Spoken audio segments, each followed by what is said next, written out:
Good morning, everyone. So, so we will be starting our program now. Ah, So, right now, we have 29 viewers po from the division of Davao Oriental. So, welcome. So before we begin, I am Dr. Kim Luzon, the Medical Officer 3 of the Division of Davao Oriental, and I will be your host for this morning's program. So this is the Bida Solution Plus for COVID-19 campaign. So this is through the initiative of our division DRMM coordinator, Sir Mac Cobero, in partnership with the School Health and Nutrition section. So for this program, we will be answering some of your questions regarding the COVID-19 vaccination program with our very special guest from the Provincial Health Office. So I'm sure a lot of you have questions, so please reserve that for later because we will be having an open forum at the latter part of our program. So to formally begin this morning's program, we will be hearing the welcoming remarks from our beloved ASDS of the Division of Davao Oriental, Dr. Genevieve Francisquete.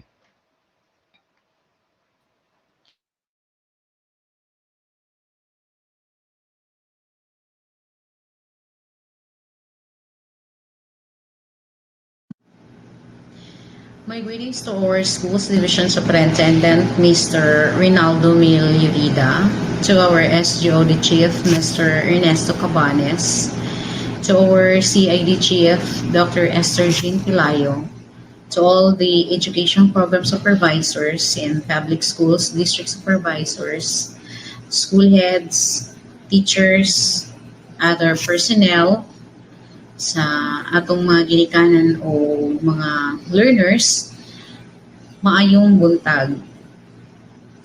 Our activity today is Bida Plus Solution sa COVID-19 campaign. What is Bida? Bida is a national program as a response to our confronting problems, and it stands as bawal walang mask at face shield, isanitize ang kamay, dumistansya, alamin ang totoong impormasyon, plus suportahan ang bakuna. This BIDA is actually a behavioral campaign adapting the minimum public health standards mandated by the Interagency Task Force for the management of emerging infectious diseases. And all of us wanted to conquer this pandemic. One of the many ways for this is to adapt the behavioral change of our daily activities. And likewise, this is to indirectly convey the message that we have roles to play to combat these situations. To all of us, remember always the term Bida Plus. Stay safe and good morning.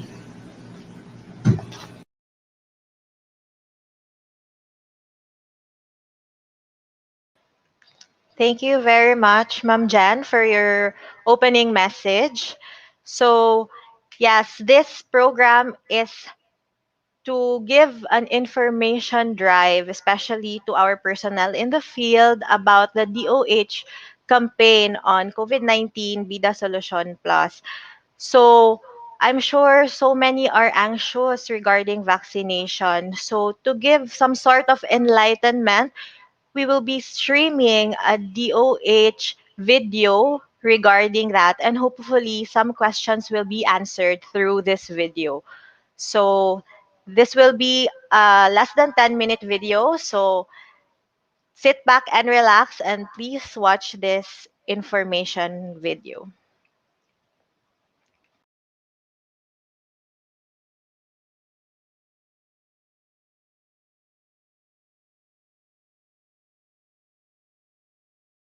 Bakit kailangang magpabakuna?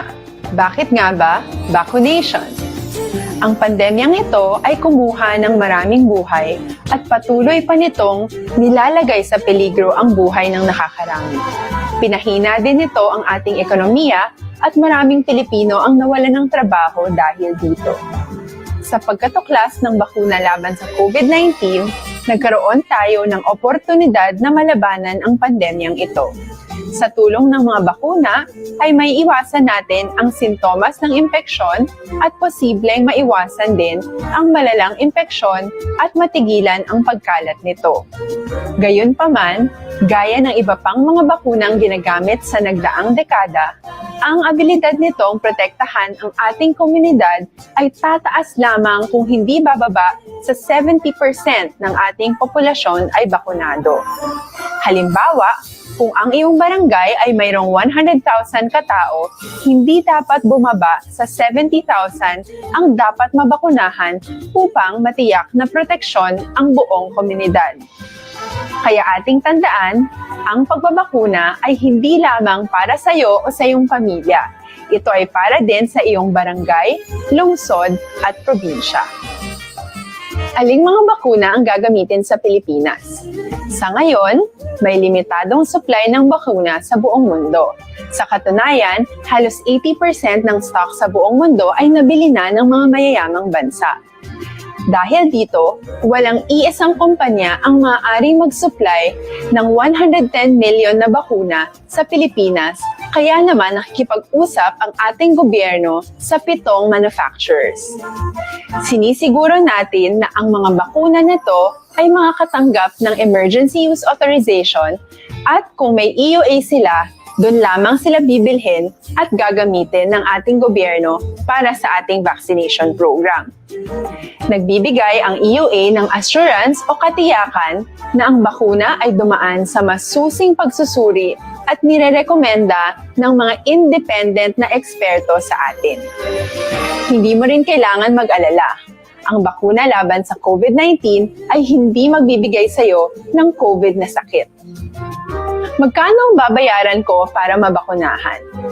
Ibibigay ng gobyerno ang bakuna ng libre. Wala kang dapat bayaran para magpabakuna. Sino ang unang makakapagpabakuna? Dahil kailangan nating masiguradong patuloy na makakapagtrabaho ang ating health system para maalagaan tayo, ang mga medical frontliners ang unang makakatanggap ng bakuna. Susunod dito ay mga eligible na senior citizens dahil sila ay nasa greatest risk ng severe infection o kamatayan. Alam natin ito dahil sa ating lokal na datos na mas mapanganib ang COVID-19 sa mga matatanda. Ang pagkakasunod-sunod na kung sino ang unang makakatanggap ng bakuna ay natukoy sa tulong ng mga eksperto. Kailan at saan ka dapat magpabakuna? Ang inyong national government ay nakikipag-ugnayan sa mga lokal na pamahalaan upang maihatid ang bakuna sa inyo. Ang lokal na pamahalaan or LGU nyo ang maghahanda ng pagpaparehistro at pag-ayos ng schedule ninyo sa pagpapabakuna. Mangyaring abangan ang anunsyo at instructions na magmumula sa inyong mga mayor or governors ukol dito. Ano ang kailangan mo bago magpabakuna? Habang hinihintay natin ang pagdating ng mga bakuna, kumuha lamang ng impormasyon sa mga mapagkakatiwalaang sources. Magtanong lamang sa mga licensed medical professionals ukol sa wastong pagbabakuna para sa COVID-19. Matuto rin tayong mag-verify ng ating mga nababasa o naririnig. Tanging tamang impormasyon lamang ang makakapaggabay sa atin sa ating desisyon na magpabakuna. Ang inyong health history ay mahalaga din sa pagtukoy kung dapat ka bang bakunahan o hindi, kung anong bakuna o angkop sa iyo. Kaya naman, importanteng seryosohin natin ang health screening na ito. Magpakita sa araw ng inyong screening at ideklara ang inyong complete health history, gaya ng allergies o mga risk factors o mga sakit noon. Masusuri ka lamang ng tama ng isang health professional kung ibibigay mo ang mga hinihiling na impormasyon. Kung hindi ka naman sumailalim sa screening, hindi ka maaaring i-book o schedule para sa pagpapabakuna. Ano ang kailangang gawin sa araw ng pagbabakuna? Pumunta kayo sa vaccination site kung saan ka nakalista. Huwag kalimutan magsuot ng face mask at face shield. Bago ka turukan ng bakuna, kailangan mong pumirma ng isang informed consent. Sa pagpirma ng dokumentong ito, ay pinapatunayan mo na voluntaryo kang magpapabakuna at alam mo ang mga benepisyo at posibleng side effects nito. Huwag ding kalimutan ang mga minimum public health standards habang nasa vaccination site. Katulad lamang nagpag-maintain ng 1 metrong layo sa iba at pagsasanitize ng inyong kamay habang naghihintay.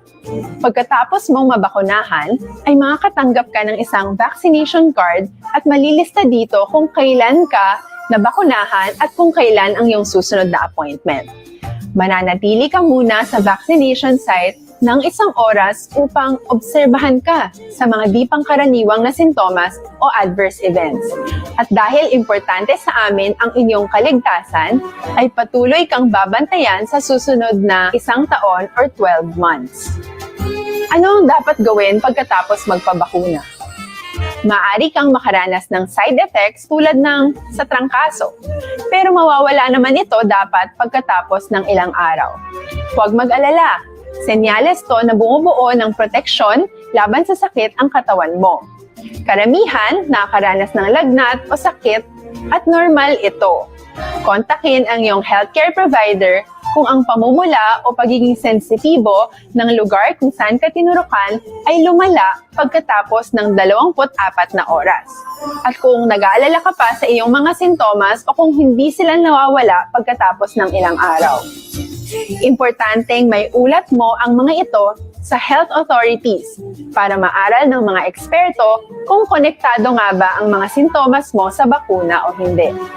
Ayaw naming mag-alala ang publiko ng hindi kinakailangan.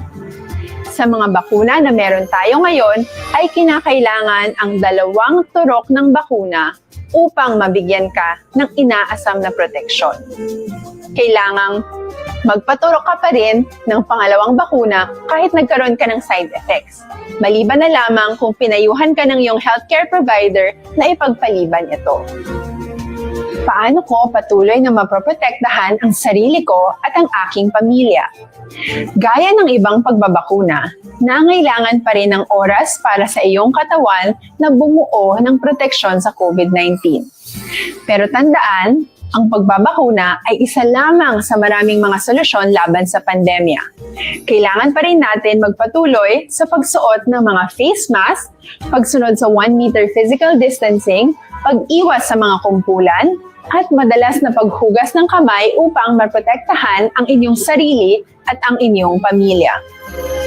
Paano natin masisiguro na ang ibabakuna sa atin ay tunay at mabisa? Ang mga bakuna ay biological products at sensitibo ang mga ito.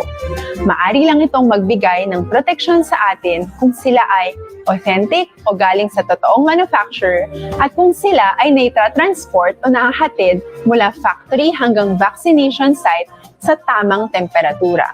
Hindi pwedeng masyadong mainit o masyadong malamig. Kung hindi, pwedeng masira ang bakuna at hindi na ito magiging epektibo. Bagkus, pwede pa itong makasama sa ating kalusugan. Kaya naman, siguraduhin natin na ang bakunang iyong matatanggap ay nagmula sa lehitimong manufacturers at naihatid sa tamang temperatura. Tara sa Bida Vaccination!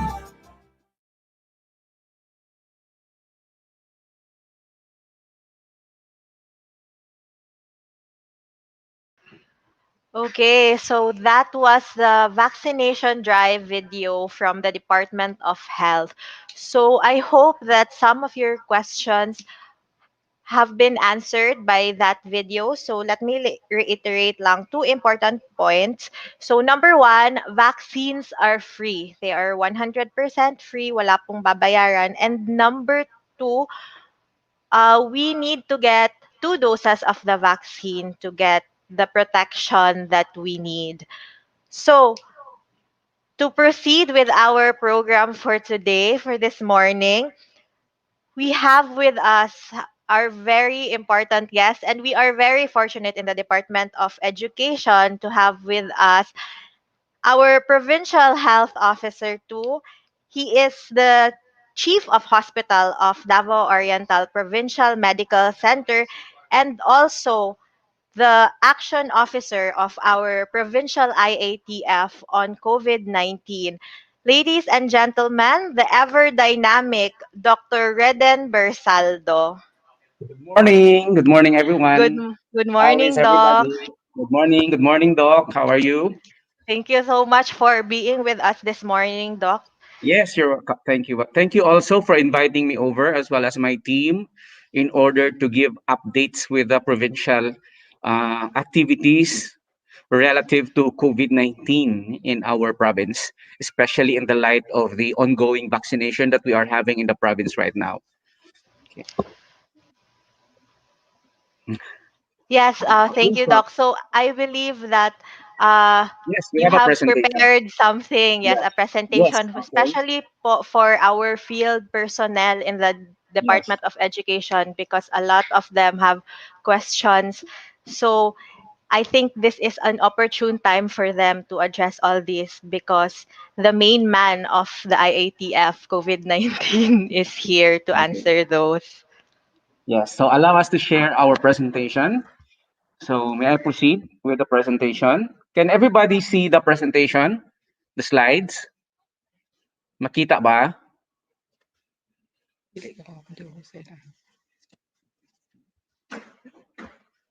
Hello? Yes, Doc. Yes, Klaro ang Baklar. slide po, Doc. Claro, Yes po. okay, sige. Okay, so I will start my presentation now. So this is the COVID-19 vaccination updates in the province of Davao Oriental. But before that, I would like to show you the latest data that we have in the province. If you vividly remember, about 2 months ago, we have a case of surge in the province. So in terms of the whole region, our positivity rate is at 4%, 91.7% recovery rate, and 4.3% case fatality ratio.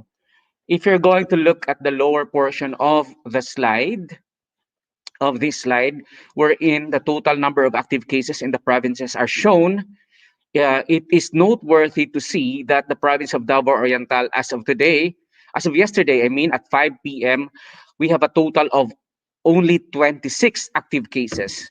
If you remember well, 2 months ago, we reached to as high as 257 active cases in one day.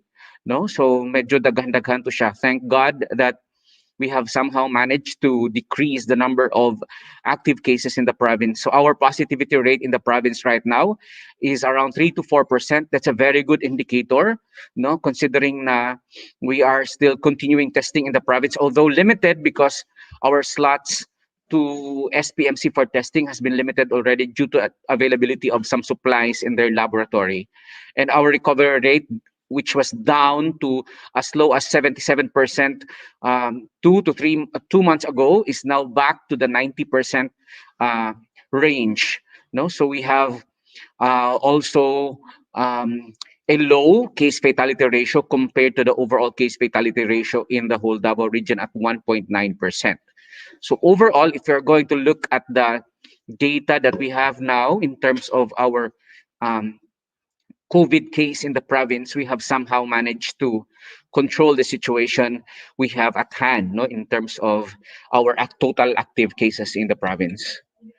So with this is the overall, um, since vaccination is a hot topic that we are having right now, we have rolled out the vaccine starting last week. So it's been almost more than a week already since we have started rolling out the vaccines.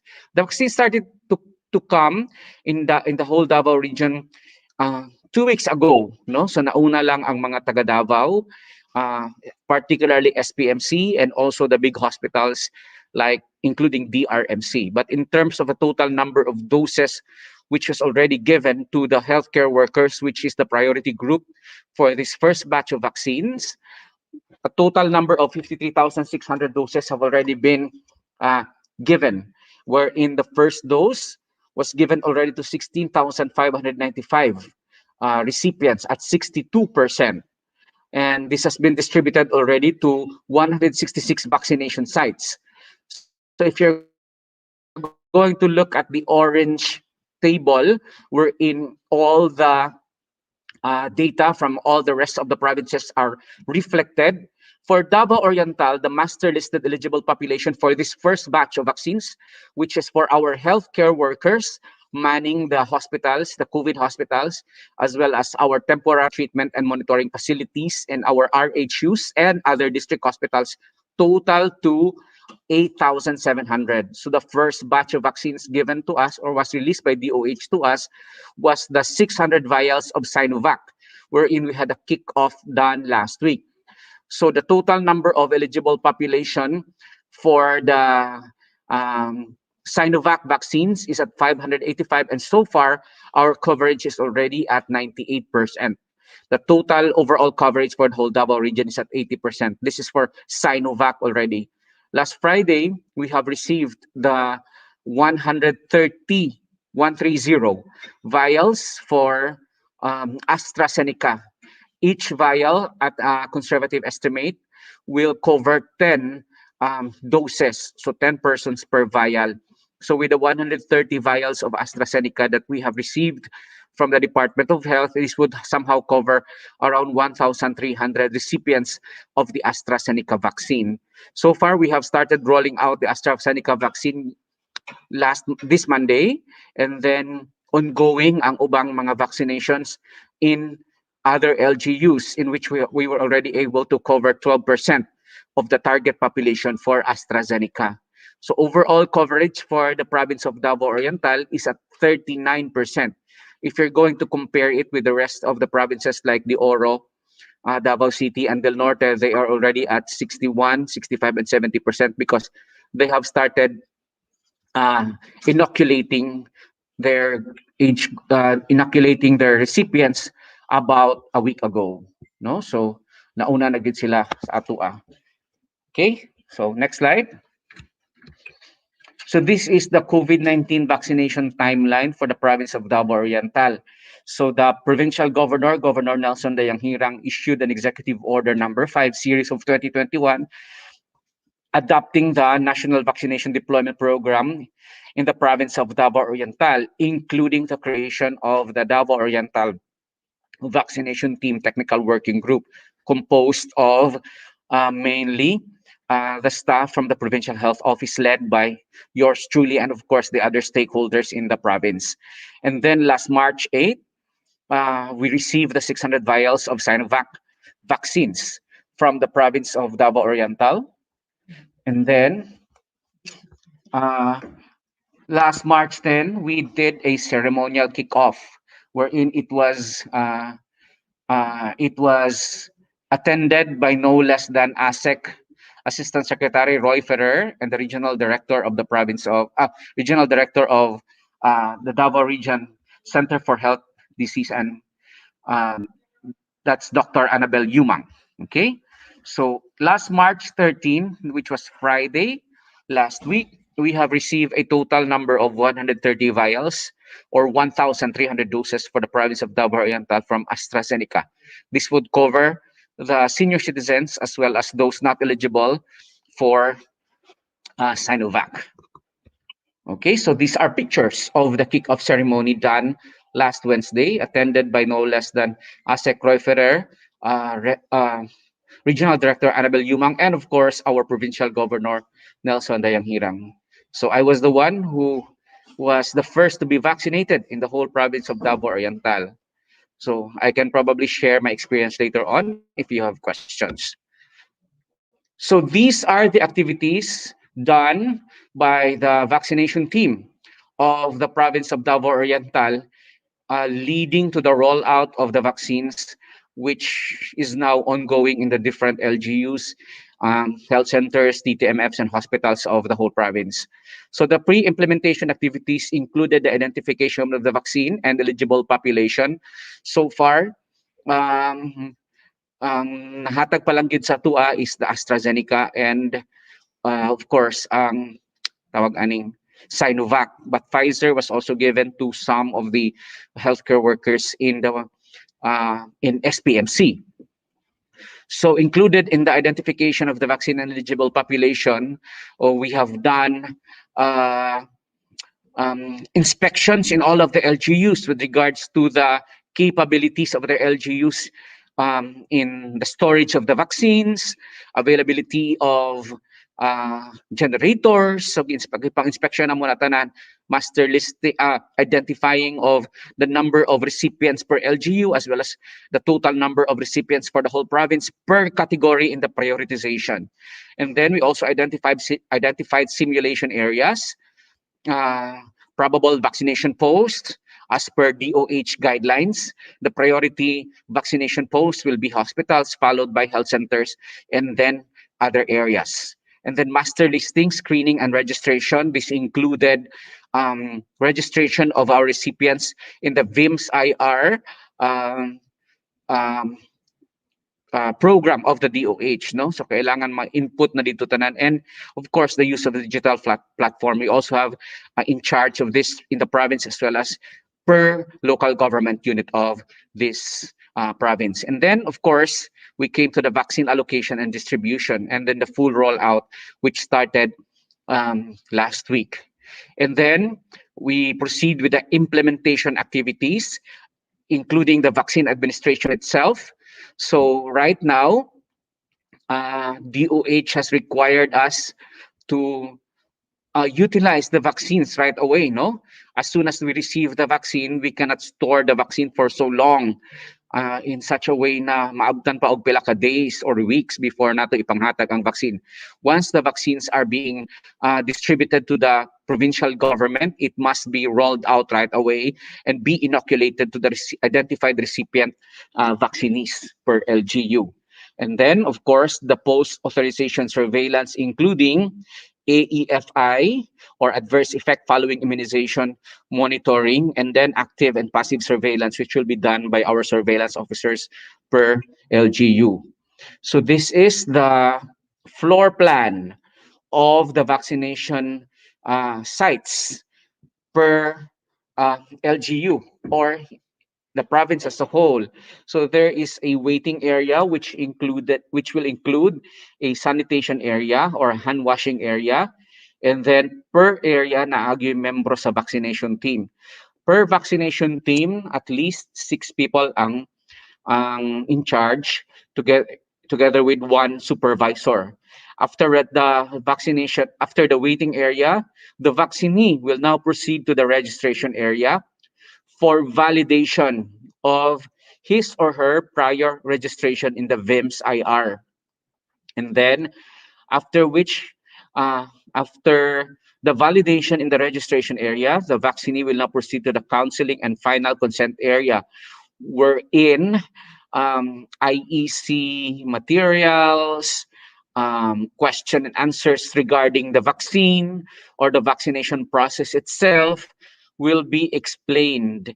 And then the consent will also be elaborated and explained to the recipient of the vaccine, after which he or she will sign the consent. And then we'll proceed to the screening area for taking of the vital signs, and then final assessment by the physician on duty. And then the vaccinee will be tagged in 3 colors. That's what we did here in the province. Green for the vaccinee who is cleared of all comorbidities. Yellow is for vaccinees nga na-identify nga comorbidity but somehow controlled. And then orange are for high-risk individuals, meaning kadtong na mga history of hypersensitivity reactions in the past or anaphylaxis in the past, kadtong more than one comorbidity, for example, diabetic and hypertensive at the same time, those with previous transplant, HIV patients, etc., etc. So those are the high-risk groups identified with orange tag. That is the special tagging that we do here in the province also. And I believe other provinces also in the Davao region are also doing that. And then moving on to the Once cleared, they will proceed to the vaccination area, of course, for the proper vaccination. 1 hour monitoring at the post-vaccination area, wherein vital signs will also be taken, and then AEFI kits, including epinephrine and other medicines, are available if in case the vaccinee will experience adverse effects following immunization. Well and good, the recipient can now go home. Okay, so these are the priority eligible groups for the first batch of vaccines that we have received from DOH. Of course, these are our frontline health workers. They are our A1 priority groups, all health workers from the private and public sectors currently on active practice, specifically those who are directly manning COVID hospitals, like the ones that we have here in DOPMC, St. Camillus, and other hospitals in the province. And then the next priority group under priority eligible group A are our public health workers from, of course, our rural health units and the city health office of Mati, and then the PHO, the provincial DOH office, and LGU contact tracers. So sila ang mga next na mga priority groups. And of course, ang atong mga barangay health workers, including atong mga BHERTs. But I just would like to go back to the previous slide. Kani mga public health workers, including kani mga frontline health workers nato diri, naapagid ni siya nakabutang nga mga other subgroups, no? Like our standalone health facilities, ato mga private clinics, ato ang dialysis center, ato ang mga tawag aning enclosed institutions like ato ang mga rehab centers, orphanages, all health workers nga apil ni ana, uh, matagaan sila og vaccine for the first batch. And then, of course, ang mga barangay health workers, and then other uh, sectors, including our partners from the Department of Social Welfare and Development, DepEd, particularly the health and nutrition personnel of the Department of Education, DILG, particularly the contact tracers, and BJMP under DILG, all employees and health workers assigned in direct contact with PDLs, such as jail officers, wardens, and guards. However, kani siya nga aspect is still under deliberation right now kung kani mga BJMP employees nato diri apil ba siya diri sa priority group A or under uniformed men. So we're still awaiting the final say from DOH with regards to that. And then all employees and health workers assigned in direct contact with PDLs, such as jail officers, kung ako na-mention kaganina. And then the next priority group will be our indigent senior citizens. So once mahuman na nato tanan ang mga healthcare workers, including katong naa sa mga private clinics, dialysis centers, etc., ang next BHW BHERTS, ang next na priority group nato will be our indigent senior citizens per LGU. And then the remaining senior citizens and the remaining indigent population. So these, if you could notice, these are the most vulnerable groups, no? Sa atuang sa COVID nga sakit, particularly in terms of the progress nga ilahang makuha once magka-COVID, mahimong severe COVID, no? So mga senior citizens o mga healthcare workers gid ang mauna. And then our uniformed personnel will be the last group under priority eligible group A. So katong Philippine National Police, Bucor, BJMP, BFP, Coast Guard, PNP. Okay? So sa province nato, we have identified a total of 200,565 eligible recipients of the vaccine for the first batch of vaccines nga ihatag sa ato sa DOH up to the uniformed men na subgroup. But as of now, giuna pa nato ang ato ang nasa taas dapit kaning ato mga frontline health workers in the private, public, and private and public health sectors. And soon we will be proceeding with the barangay health workers, no? And other non-government agencies, including Department of Education. And then we will proceed with the senior citizens, etc., etc. Okay. So this is just a slide showing you the um, all the logistics and supplies needed for the vaccination campaign, auto-disabled syringe, face mask, face shield, etc., etc. So no need to really scrutinize this one. Okay, this is just to show you nga, it's not as simple as injecting the vaccine. Daghang pa mga preparations involved in it, and then including waste management, no? So this is also to give you the a bird's eye view of the total storage volume requirement of the province in terms of cold chain, uh, particularly sa Sinovac and Astra.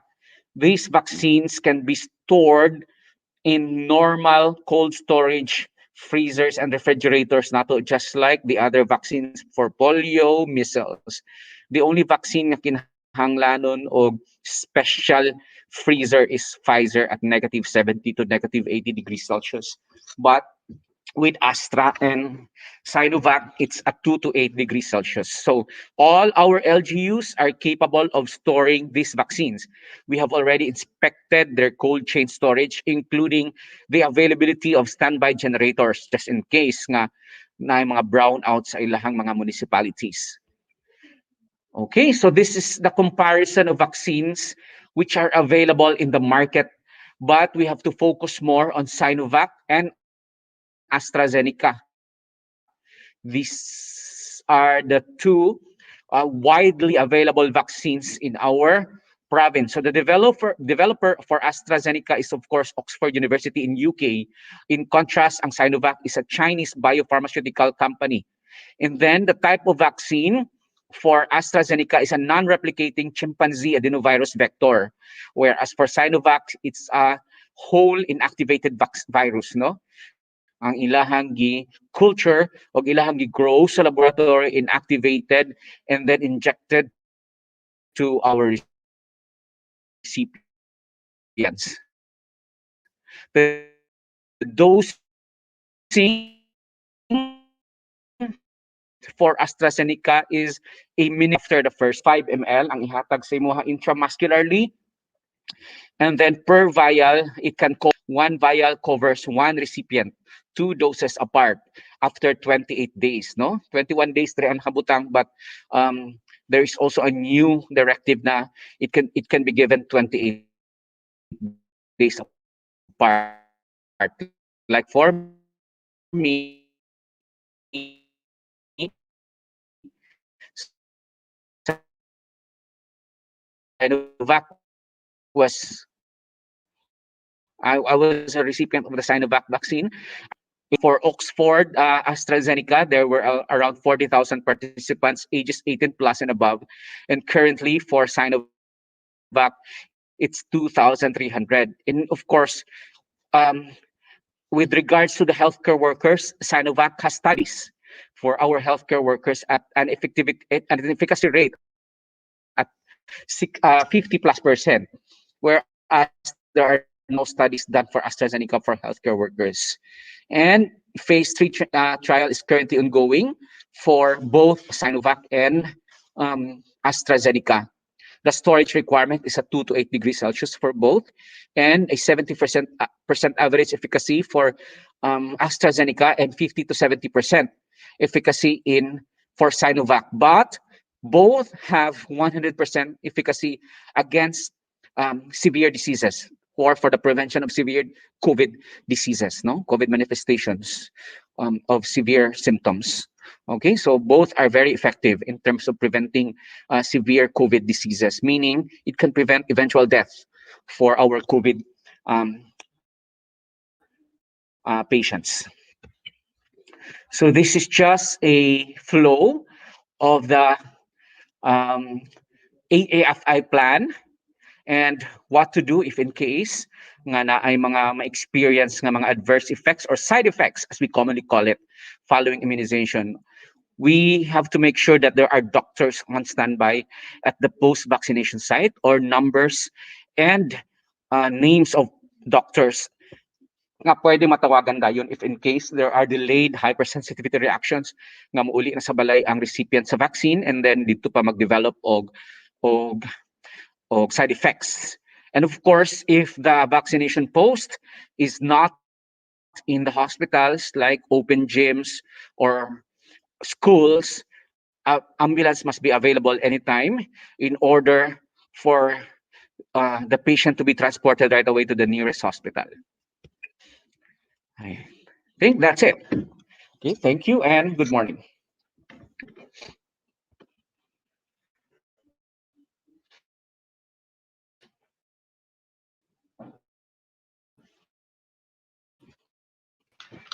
Thank you so much, Doc, for the very informative update. Other And questions? yes, yes, Doc, we have gathered some questions from the field prior to starting our live Okay. stream. So we have questions from our division personnel.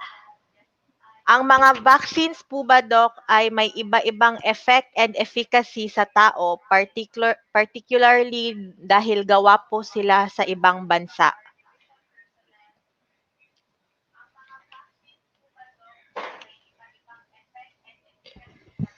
Meron po ba daong difference Come again, from... Doctora, come again because the signal is may effect Okay. ba? May iba-iba po ba ang effect and efficacy sa mga Filipinos daw po, Doc? Especially because gawa ang mga vaccines from other countries. Yes. First and foremost, the composition of the vaccine is similar in whichever country that you give it. No, the platform for the vaccine for Sinovac is a whole inactivated virus. Putol-putol. It's Hinay ang the iyong same thing internet. that is given to sa atuang sarili mismo. Like if you have putol. Putol-putol. Yes po, Doc.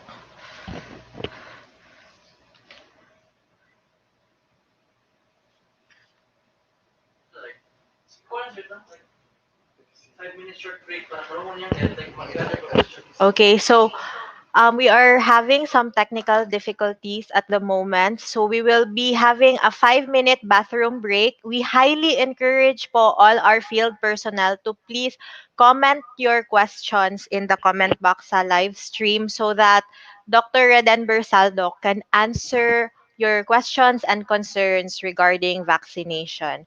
So right now, we will be taking a 5-minute bathroom break.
Okay, so we are back.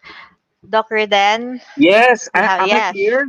Can you hear me Yes loud po, and clear? loud and clear. Yes, Doc. Thank you, We thank have God. Okay. glitches in our internet a while ago, but we are Yes. back to answer Okay. the question from our field.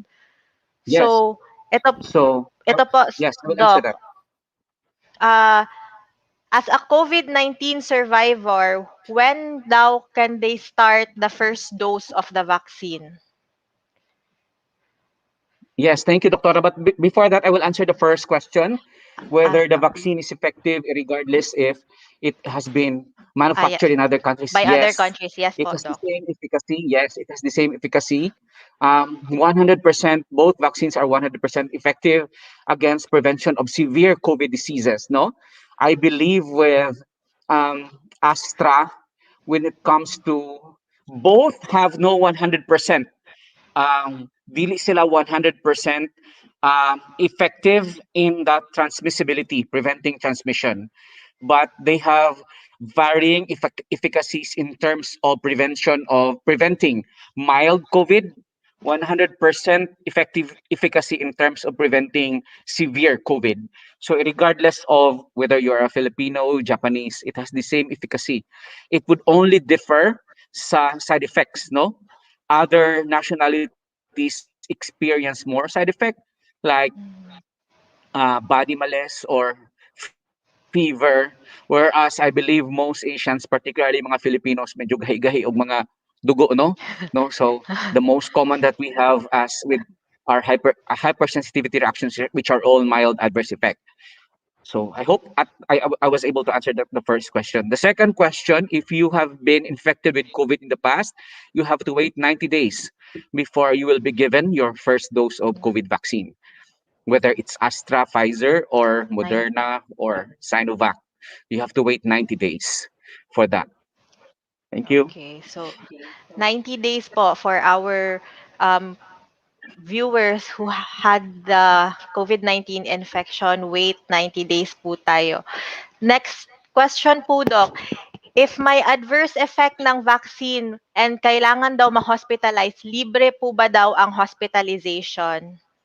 Yes, the hospitalization is for free. That's why ang priority vaccination post will always be in the hospitals if may hospitals ang mga LGUs, in such a way that if there are adverse reactions, you can immediately be accommodated in the hospital's emergency room, and it will be for free if in case you will be admitted or observed. Oh, okay. So I think na answer din po itong next question ko sana is there a possibility na per office ang a-administer ng vaccine or per LGU daw po ba ang management? So I think you Yes, already said, Doc, na dapat sa hospital ang yes, it's vaccination. yes, it's per LGU. Uh, all LGUs should establish vaccination posts, whether it's one vaccination post, depende sa population, target population. If if the target population is larger, we recommend per LGU at least three vaccination posts, particularly hospitals, health centers, or open spaces, no, to observe physical distancing. So it will not be given per office, but Oh, per LGU. per hospital. Okay, so we have po i-flash ko, Doc. We have questions from our Facebook viewers. First po, how do you manage vaccine issues like AstraZeneca at Sinovac because it affects daw the decision ng tao na magpa-vaccine? Okay. So the best promoters of the efficacy and the safety of the vaccine are the ones who are already vaccinated. Because no matter how much you're going to explain to them all the theories, all the slides, all the video presentations, there would always be doubts, anxiety, and fears for those who were not able to receive the vaccine yet. So, nakita man ninyo that me, I was the first to be vaccinated, and yet here I am talking to you about the vaccine. And personally, from my own experience, the worst side effect that I was able to experience after being vaccinated with Sinovac is sleepiness, no, or drowsiness. Dili siya actually drowsy, but katugon lang yun ko. But I had a very very good sleep after being vaccinated with Sinovac. Other recipients of Sinovac also experience hunger, no, gipang gutom. Yes, after lami kay ilahang kaon, so murag hadlok kino kay mamanambok ano. But perting kaon nila right after Sinovac. We also have other recipients who experience mild side effects such as hypersensitivity reaction ng atol, No. and pain on the injection site is also a common side effect. So overall, if you're going to examine having been vaccinated in the province, sa ato ang province mismo, most of the 11 people who experienced side effects from both Astra and Sinovac only experienced mild effects. So there is no need to be really uh, alarmed na sobra-sobra with regards to the efficacy or the safety of both Astra and Sinovac. Both vaccines are effective, both vaccines are safe. Okay, so I hope that answers the question. So coming from someone who personally received the vaccine, the benefits very, very, very outweigh the Yes, risk. So correct. Correct, Doctora. so sana po this will encourage more people to get the vaccine once it's available to you. So next question po natin, Doc, from Facebook gihapon, so, Doc. What is the best vaccine for senior citizen daw with hypertension and diabetes? Okay, so far with the two vaccines available in the market, Astra and Sinovac, Sinovac is only given to recipients 18 years old to 59 years old, whereas Astra is given to any. To answer the question, what is the best vaccine? It will be AstraZeneca for senior citizens with hypertension and diabetes. Okay. So, Ma'am Diansay, I hope na-answer po directly ang question. AstraZeneca po ang ideal for senior citizen. Yes. Next question, Doc, from Ma'am Lani, compulsory daw po ba ang pagbabakuna ng vaccine for COVID-19? No, it is not compulsory. You have the right to refuse to be vaccinated, but gihangyo namo, no, we request everyone to thoroughly examine yourself, read about the vaccination program of the country, and of course to study and look at the efficacy as well as the safety of both vaccines available in the market. Because even if it's not compulsory, we want to achieve herd immunity, and you have seen it already in the video presentation shown a while ago. We cannot achieve herd immunity if we won't be able to vaccinate 70, at least 70% of the population. In fact, Governor Dayang Hirang during the kickoff ceremony specifically said that as much as possible we would like to cover 100% of the eligible population in the province. So even if it's not compulsory, I would like to encourage all of you to get vaccinated. It is safe and it is effective. Yes, thank you, Doc. So, like Doc said, please, ang ating target is 70% vaccination, Doc, right? To achieve herd Yes, immunity. Yes, so let's escape this pandemic. So once it's available to you, please get vaccinated po. yes, Next, I would like to yes, Doc. emphasize, Doctora, if I may interrupt, na once you are eligible, please get vaccinated because the ones who will be recipients of the herd immunity are those 18 years old and below. Katong mga children, mga anak nato, because they will not be vaccinated. So they will be the recipients. So it is our social and moral responsibility to protect our children. You as parents have to protect your children uh, uh, with herd immunity. You cannot do that if you yourself won't get vaccinated. Kung dili mo magpabakuna, you cannot protect your children. Thank you. Okay, thank you, Doc. Next question po natin. If may vaccine rollout daw sa ilahang lugar, matap ba daw sila sa school clinic? I think this is coming from a health worker po, Doc, Yeah. na from DepEd. If they will be deployed po together with the LGU health workers. Mm. Yes po, Doktora. Apil sila sa VOC, kaning Vaccine Operation Center namo. DepEd, ENRO, DILG, apil na sila. In fact, you have representations during our previous meetings, no? So when the time comes that the rolling out of the vaccine will be um, in the NGAs, no? Mga DSWD, DepEd, we will also utilize the healthcare workers in these agencies. Yes. So if our viewers are healthcare workers, please help our health. Okay, for next question, Doc.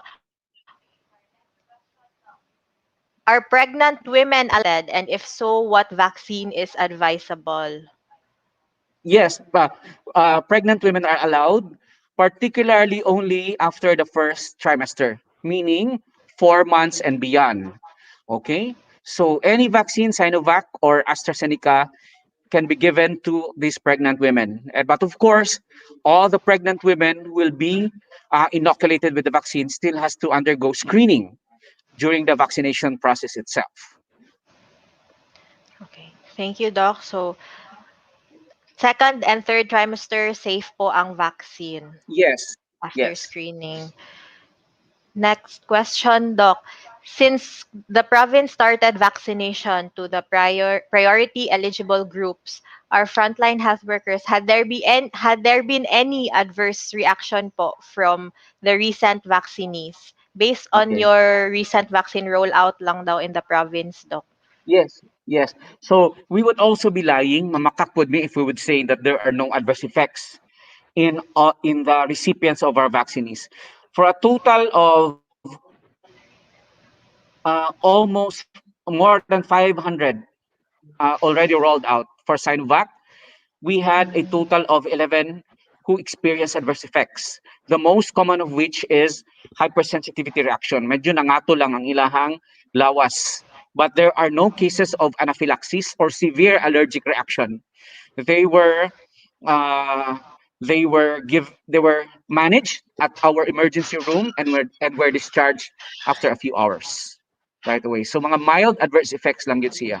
And they were able to recover. So no need to panic. okay. Thank you, Doc. So, the vaccine is safe. If anything, flu-like symptoms lang, Doc, no? Yes, yes. Based We on the also have recent. one recipient na who experienced flu-like symptom but eventually recovered. Okay, thank you, Doc. Yeah, that is also Okay. an indication that your body is responding to the vaccine itself because Yes, you are that's true. experiencing side effects. Mm. Ito po, Doc, is the vaccine safe for mga cancer survivors?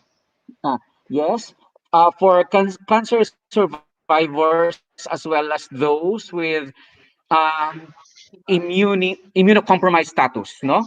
Like for example, HIV patient, those with autoimmune diseases and cancer survivors, the advice or the general guideline given to us by DOH is for you to have a clearance first from your attending physician, no? Because we have to determine some factors in your health kung kung pwede ba ka matagag vaccine tayo. Let's say for example, you are a person living with HIV. We have to closely examine your CD4 count, your viral load, etc., etc.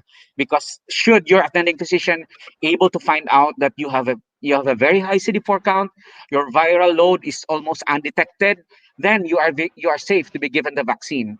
You have to have your clearance first from your attending physician, and secondly, you also be undergoing a screening during the vaccination day rollout itself. So ikaduha ka matanaw, no? Should the doctors find out that you need to wait and be deferred for you to be given the vaccine, we have to respect the the decision of the doctor. But in a general sense, cancer survivors can receive the vaccine.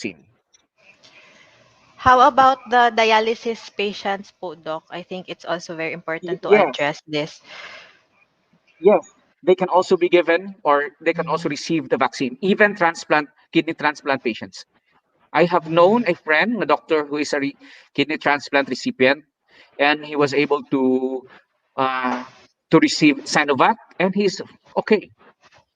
okay. No adverse effects. Okay, so that's reassuring to hear na for especially for our patients na naga dialysis, very safe po ang vaccine. In fact, the DOH encourages you to be vaccinated. Question po from the division. What if daw po, Doc, ang second dose given later than the advised 21 to 28 days, same protection ba daw gihapon ang makuha nila? Uh, Pag we beyond 21 to 28 days. uh, unta dili na siya mahitabo, no? Kasi this vaccine only comes once in a lifetime.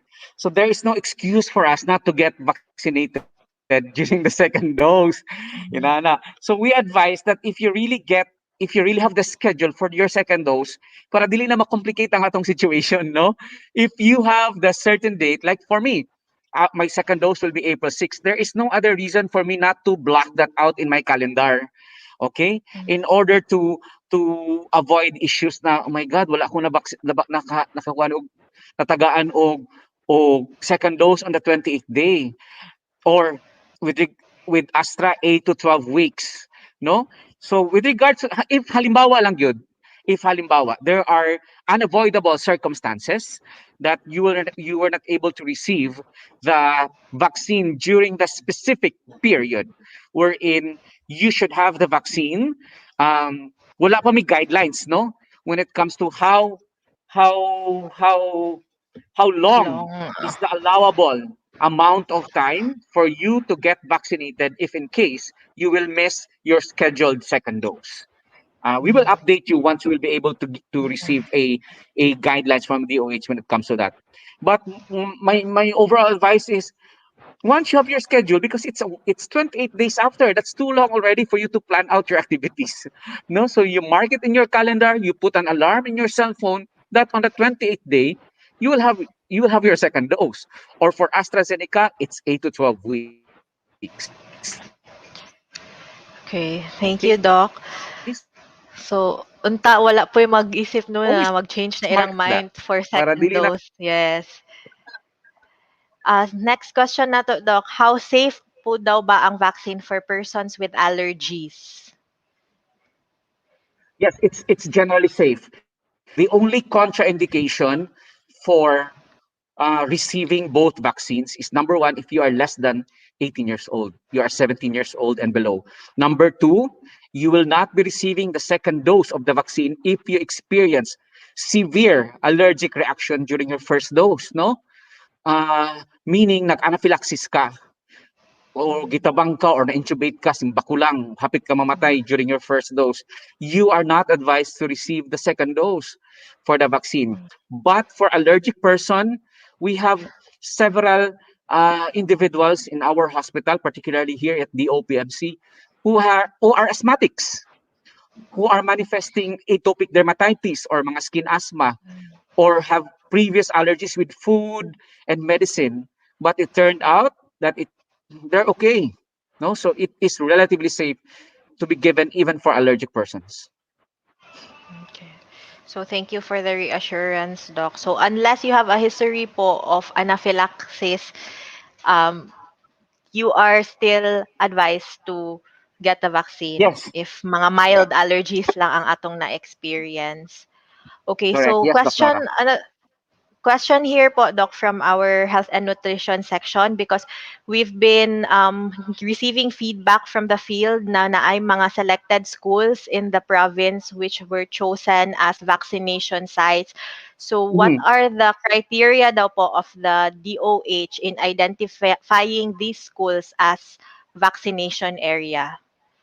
Okay, number one, this not we're not just talking about schools, but all the other venues aside from hospitals and health centers. Like for example, gym or covered court.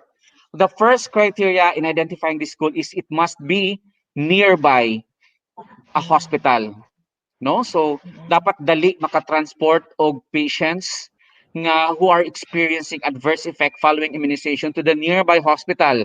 Number two, it must have several areas that would cater to the several steps in the vaccination process. There is a waiting area that we can identify. There is a registration area, a counseling area, probably an enclosed space for privacy, and then a screening area, which is supposedly bigger because there will also be a holding area for patients. So, for example, during the process of screening, their blood pressure increased. So, pwede sila na ay holding area. And of course, vaccination area and the post-vaccination area. So, in terms of space, it must be able to accommodate these six steps in the vaccination. Aside from, of course, the fact na it must be near a hospital or a referral facility. And then it must be spacious. It must be able to um, accommodate crowds or individuals that can specifically observe proper physical distancing and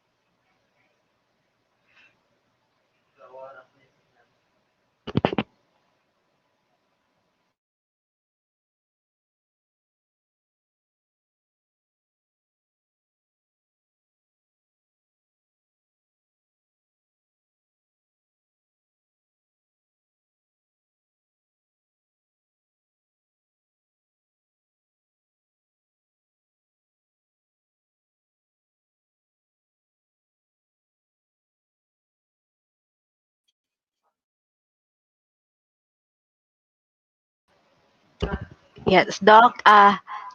Doc, can you repeat po the last answer? Sorry, Doc, ay nag-freeze siya Yeah, it's okay. while answering It's the okay. last question. Yes. So one is it must be near a hospital. Two, enough space to cater to all the 6 steps in the vaccination process. Three, the crowd or the recipients must be able to observe proper physical distancing, no, and minimum health protocols. So suffice it to say the school is a very ideal place for being identified as a vaccination post because there are classrooms that we can utilize for this, and then ang waiting areas sa gawa sa mga classrooms. So thank you for answering that, Doc. I think this one is a concern of a lot of people since we are government employees. After getting the vaccine, Doc, um, kailangan ba mag leave from work or can we report to work immediately?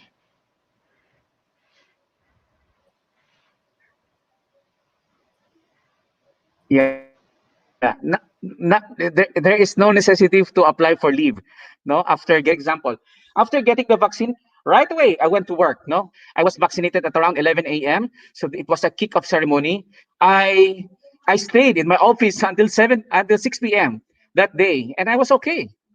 And my staff, including the nurses who had been vaccinated, went to their respective duties after being vaccinated. No, so I would only advise to apply for to file for leave if you have experienced moderate of simbakulang severe adverse effects following immunization.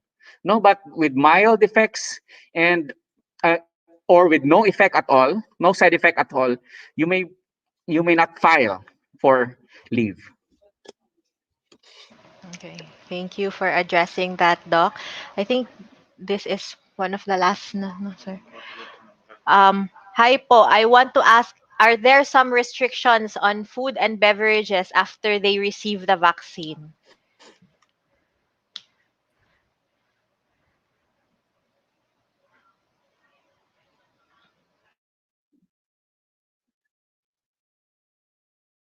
Okay. With food, there is no restriction. In fact, recipient, di pang gutom after the vaccination of Sinovac. So you eat whatever you want to eat. But beverages, I would discourage alcoholic beverages, of course, right after the vaccine of the vaccine itself. Hello? Oh, yes, Doc. So, okay. So, for food, wala. But for beverages, Yes, kato, Doctor, was that? Yes. Was I heard? medyo putol-putol po, Doc. Ah, kaya lakwani ng utana ba? Si Alvin Basco. Alvin Basco. Yeah. Sa food, no restriction. No? Yeah. But with beverages, I please no alcohol lang because it might mask the side effects of the vaccine. No, if ever you will have the side effect of the vaccine, the adverse effect of the vaccine. So walay mag-inom sa, okay? No Okay. alcoholic beverages. So, okay po. Alcoholic beverages is a no-no after the vaccination. How Yes, about seryosa. po, prior to the vaccination, Doc, naa ba daw mga kailangan himuon or i-prepare Okay. sa sarili? Yes. Number one, you have to get yourself informed.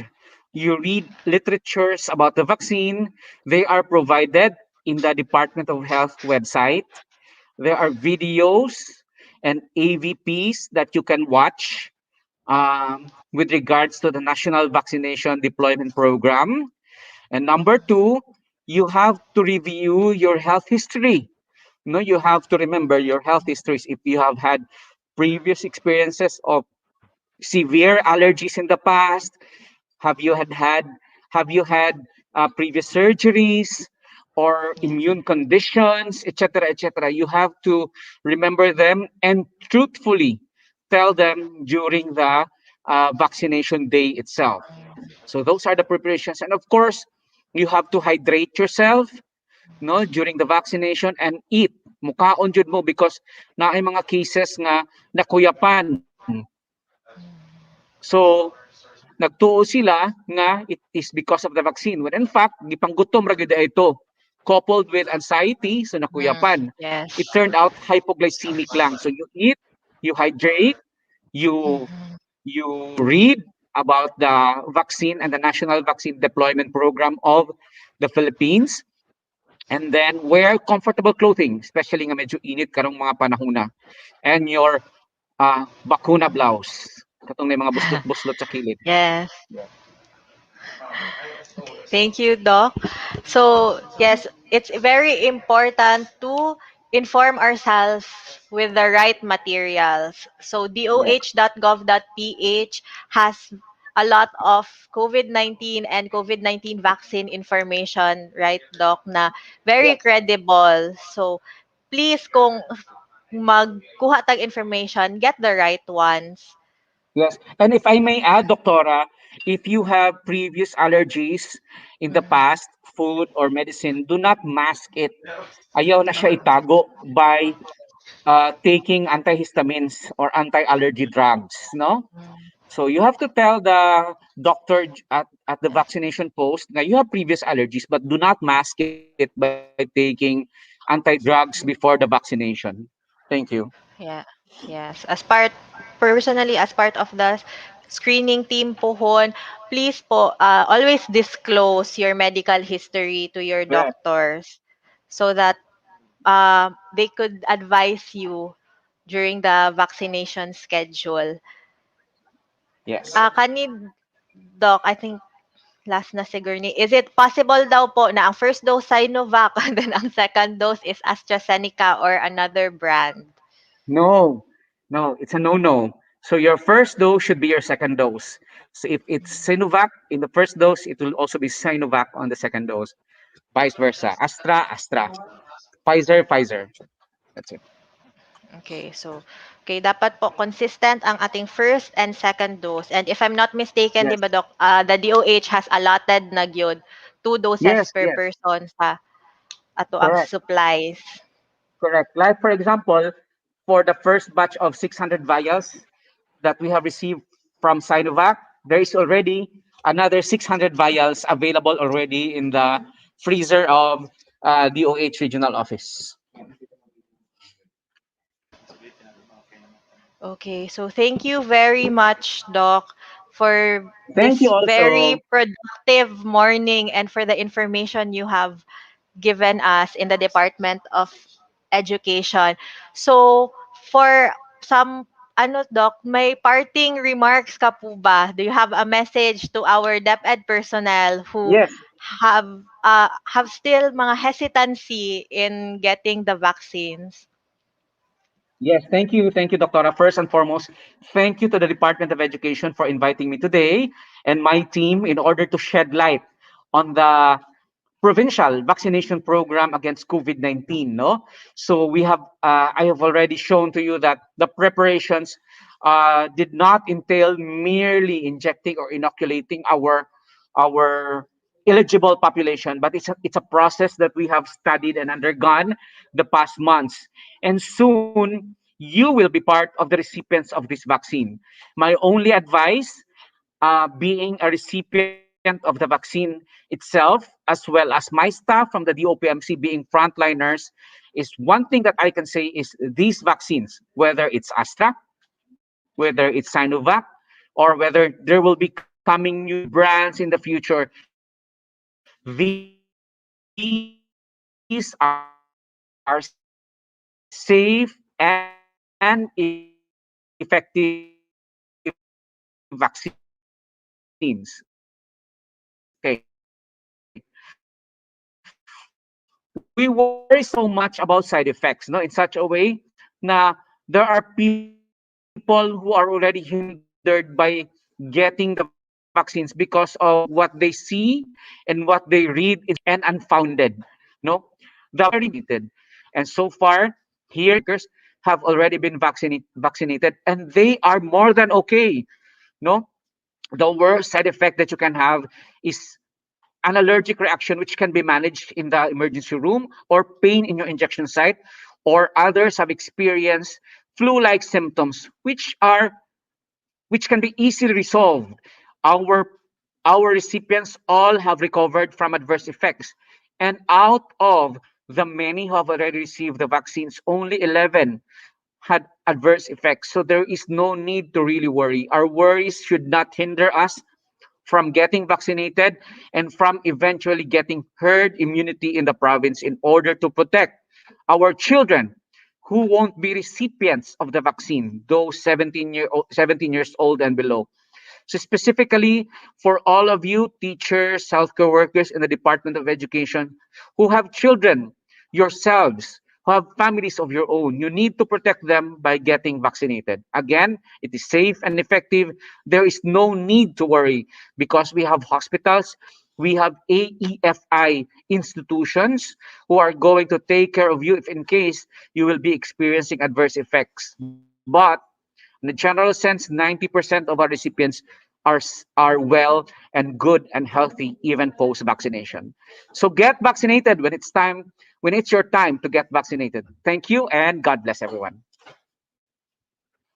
Thank you very much to our Provincial Health Officer, Dr. Reden Bersaldo. Thank you very much for giving us your Thank you. time for this morning, Doc. So at this juncture, I will be reading po our e-certificate. So the Department of Education, Schools Division of Davao Oriental awards the Certificate of Appreciation to Dr. Reden Bersaldo, the Provincial Officer 2 of Davao Oriental, for your valuable time and exemplary effort in sharing your expertise to as the speaker for our webinar on Bida Solution Plus COVID-19 campaign for calendar year 2021, given today, the 18th of March 2021, signed by our Schools Division Superintendent, Sir Reynaldo Meliorida. So once again, Doc, thank you very much. We are truly grateful for the knowledge that you have imparted Thank you so much. us this Thank you. morning. It's very beneficial po to our field Thank you, Depe. Thank personnel. you, Doktora. Thank you, Doc. Thank you. Bye. So there you have it. I hope to our viewers of this live stream, so to those who are 50-50 pa, I hope that this program has somehow convinced you to get vaccinated. So let us achieve 70% herd immunity so to end this pandemic once and for all. So when it's your time to get the vaccine, please do so because the benefits greatly outweigh the risk. So it has been a truly productive morning. So we will be closing this program with a closing message from our beloved Schools Division Superintendent, Sir Reynaldo Meliorida.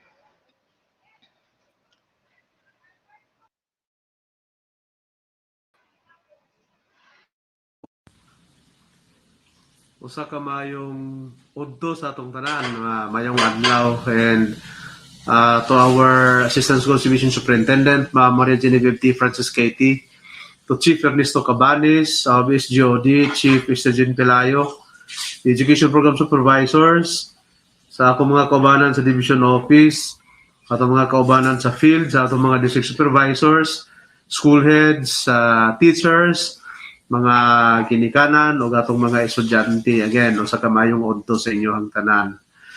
First of all, I would like to thank you for your attendance and participation in this information campaign, information drive that we conduct at the division level. And secondly, we also would like to thank our guest, Dr. Reden Bersaldo, for sharing your time and your expertise to us from the Department of Education, from the parents, and from the teachers. We really would like to thank you for giving us your precious time. I know, napaka-busy ng schedule mo. So, maraming salamat.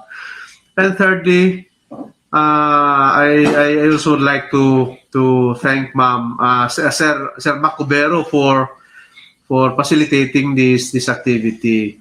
And we hope that through this gusto nating masiguro na tayo'y tumutulong sa gobyerno sa effort to beat this COVID-19 as a community.